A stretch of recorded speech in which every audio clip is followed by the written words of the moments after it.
اور آج یہ ظالم قوم مصطفیٰ کریم کو گالی دیتی ہے، حضور صلی اللہ علیہ وسلم کے غلاموں کو انسانیت کا درس سکھاتی ہیں۔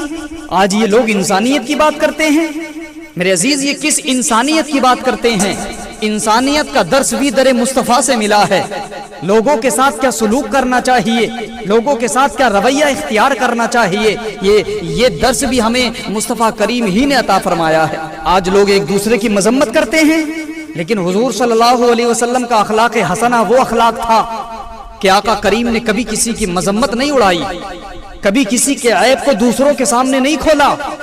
آج مسلمان ایک دوسرے کے عیب کھولتے ہیں، لیکن حضور نے کبھی کسی کے عیب کو کھول کر کے سامنے کسی کی نہیں رکھا ہے۔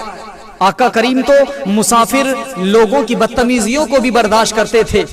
حضور پر لوگ پتھر مارتے تھے، لیکن حضور نے کبھی کسی کے لیے برا نہیں چاہا۔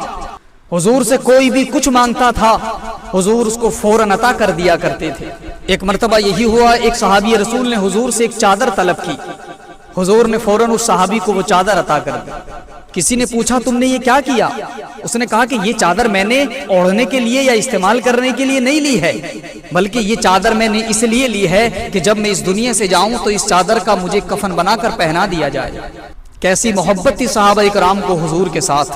حضرت انس فرماتے ہیں کہ میں 10 سال تک حضور صلی اللہ علیہ وسلم کی خدمت میں رہا، لیکن حضور نے 10 سال میں کبھی بھی مجھے لفظ اف تک نہ کہا۔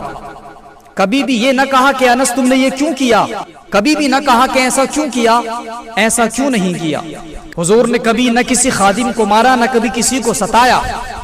تبھی اعلیٰ حضرت کہتے ہیں تیرے خلق کو حق نے عظیم کہا، تیری خلق کو رب نے جمیل کیا، کوئی تجھ سا ہوا نہ ہوگا شہا، تیرے خالق حسن و ادا کی قسم۔